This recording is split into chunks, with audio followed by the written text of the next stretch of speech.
Loyal ka kung wala yung nanay mo? Shucks, nagpapalaba pa ako ng panty. Oo, kasi yung nanay ko medyo umaasim. Sa effort mo sa pagtaya sa loto, sana manalo ka na, mama! Parang kumain ako ng adobo na walang suka. Oo, kasi yung nanay ko medyo umaasim. Charot! Or may asim pa. Siguro, sobrang lungkot. At parang pakiramdam ko hindi ko mapagdadaanan at mapagtatagumpayan lahat ng mapagsubok ko sa buhay kung wala ang nanay ko. Kasi Makalat. Sa literal na makalat. Kasi yung nanay ko, sobrang linis niya sa bahay. Walang araw na hindi siya naglilinis. Papaiwan siya para laban yung panty ko. Ay, shucks, nagpapalaba pa ako ng panty. Sa kanya ko natutunan kung paano maging malinis. I am so clean and pure and so white. May mas madilim na buhay kung hindi ko naging nanay si mama. Dahil, wala, kasi puro siya words of wisdom. And feeling ko, hindi rin ako magiging public speaker kung hindi si mama yung mama ko. Dahil siya yung nagbigay sa akin ng super legit and all na confidence. Mahirap. It could be full of regrets. Ito kasi ako ngayon, kasi sa totoo lang, for some of you na hindi pa nakakaalam, I lost my mom mga around 20s ako and she committed suicide. Kaya isa sa mga regret ko, hindi ko nagawang, kung ano mang tinatamasa ko ngayong blessing kay Lord, hindi ko napadama sa parents nila. Malamang napariwara na ako ng landas, pakalat-kalat sakali, iniikot-ikot yung buhok at natataranta because my mom is my North Star, siyang aking guiding light always. So buti na lang nandyan siya dahil sapagkat because umayos ang aking buhay at patuloy na nakaayos ang aking buhay. I'm not this strong. Tagalog na lang para mag-gets. Hindi ako ganito ka healthy. Naman ako to sa kanya eh. Hindi ako healthy, smart, and strong, and with boundaries kung wala si nanay.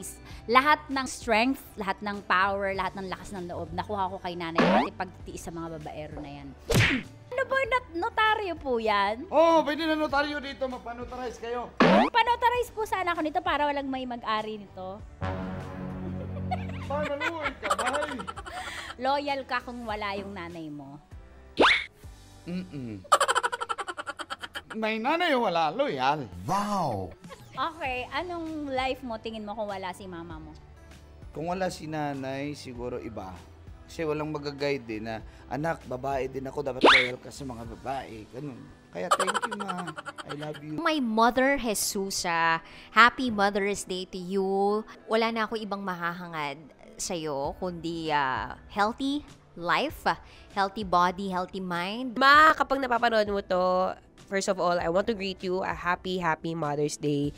Maraming salamat sa lahat ng mga tinuro mo, sa lahat ng mga lesson na ibinigay mo sa akin. Mak, alam ko nandyan ka lang up there kasama si Papa. And I hope I'm making you proud. Sa aking mommy, I pray for good health always. Mahabang pasensya para sa aming mga anak mo.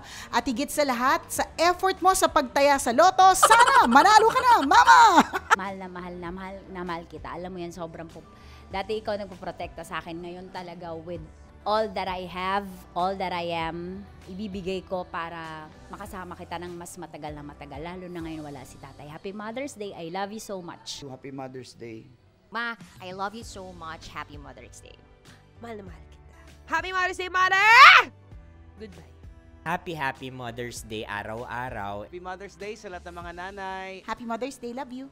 Okay, sa lahat ng ano mo, naging babae mo, ano masabi mo? Ngayon, Happy Mother's Day. Ha, may nagja-jogging kahit alas 11 na. Grabe! Wow! Enjoy na enjoy sa mga videos namin. Nako, Marami pa niyan dito, kabisyo. Kaya para mas feel good ka, I-like mo na ang video na to. At mag-subscribe na sa aming YouTube channel. Don't forget to click the notification bell Para lagi kang updated sa amin.